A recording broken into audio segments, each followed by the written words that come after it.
आपल्या समाजात सासू आणि सुनेच्या नात्याबद्दल नेहमीच नकारात्मक बोललं जातं. पण कधीकधी आपण जे डोळ्यांनी बघतो ते पूर्णपणे सत्य नसतं.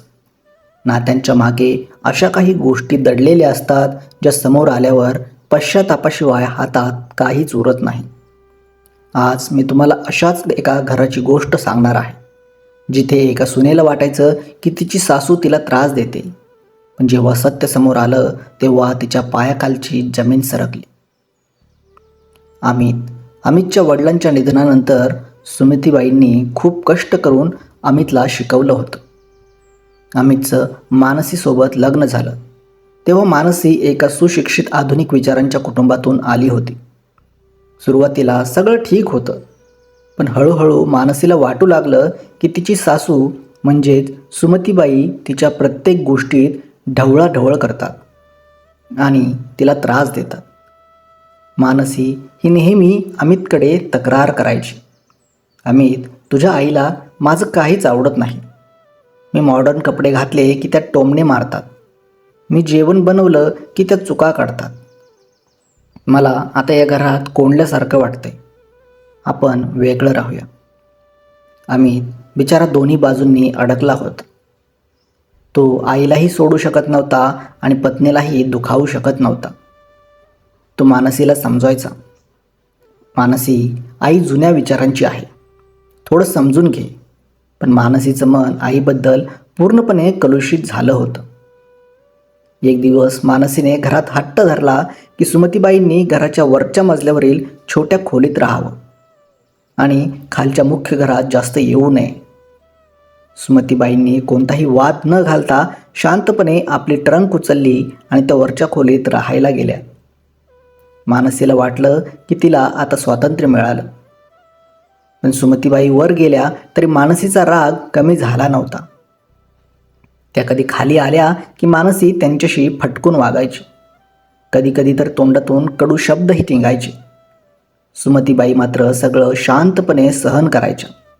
असंच करत 2 वर्ष निघून गेली आणि गेल्या आठवड्यात सुमतीबाई अचानक आजारी पडल्या आणि वयोमानानुसार त्यांनी शांतपणे या जगाचा निरोप घेतला. त्यांच्या जाण्याने अमित पूर्णपणे कोलमडला. सुमतीबाई गेल्यानंतर मानसी वरच्या खोलीची आवराआवर करायला गेली. तिला वाटलं होतं की खोलीत फार काही नसेल, कारण सुमतीबाईंनी कधीच कसली मागणी केली नव्हती. त्या खोलीत एक जुनी लाकडी कपाट होती. मानसीने ते कपाट उघडलं तर तिथे सुमतीबाईच्या फक्त 3-4 जुन्या फाटलेल्या सुती साड्या मिळाल्या.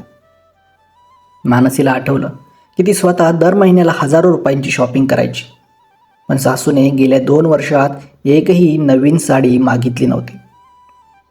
मानसीने जेव्हा कपाटाचा लॉकर उघडला तेव्हा तिला तिथे एक छोटी प्लॅस्टिकची पिशवी आणि एक छोटी चिठ्ठी सापडली. मानसीने उत्सुकतेने ती चिठ्ठी उघडली. ते सुमतीबाईंनी मानसीसाठी लिहिलेलं पत्र होतं. त्या पत्रावरती लिहिलं होतं, माझी लाडकी सून मानसी हिच्यासाठी. मानसी, मला माहीत आहे तू माझ्यावर खूप रागावलेली असतेस. तुला वाटायचं की मी तुला प्रत्येक गोष्टीत टोकून तुला त्रास देते. पण बाळा, माझा उद्देश तो नव्हता. माझी स्वतःची मुलगी लहानपणी देवाघरी गेली. जेव्हा तू या घरात आलीस तेव्हा मला माझं हरवलेलं सुख मिळालं. तू चुकू नयेस म्हणून मी तुला बोलायचे, पण ते तुला टोमणे वाटले.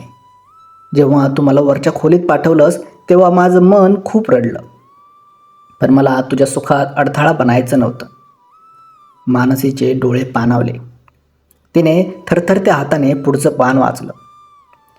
मानसी, तू नेहमी अमितकडे तक्रार करायचीस की मी जुन्या विचारांची आहे. हो, मी जुन्या विचारांचीच आहे, कारण मला पैशाची किंमत माहीत आहे. अमितने हे घर घेण्यासाठी आणि तुझ्या आवडीच्या वस्तू घेण्यासाठी खूप मोठं कर्ज काढलं आहे, जे त्याने तुझ्यापासून लपवलंय.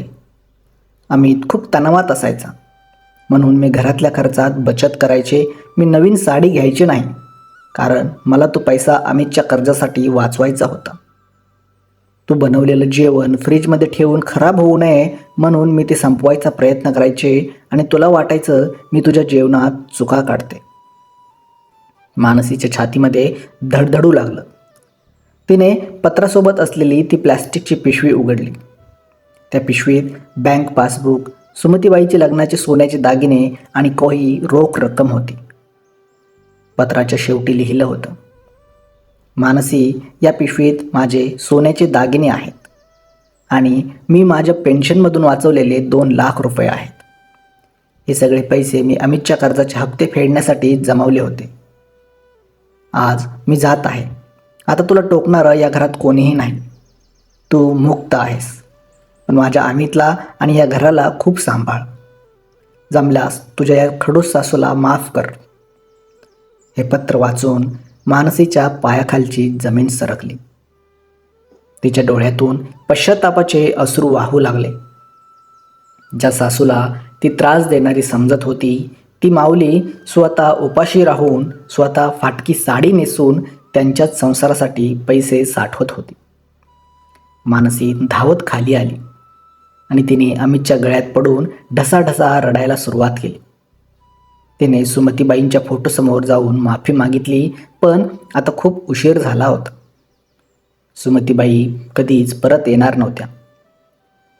ही गोष्ट आपल्याला खूप मोठी शिकवण देऊन जाते की घरातल्या मोठ्या माणसांचे शब्द कधीकधी कडू वाटू शकतात, पण त्या कडू शब्दामागे नेहमीच आपल्या भल्याचा विचार असतो. कोणतीही सासू वाईट नसते, फक्त गरज असते ती एकमेकांना समजून घेण्याची.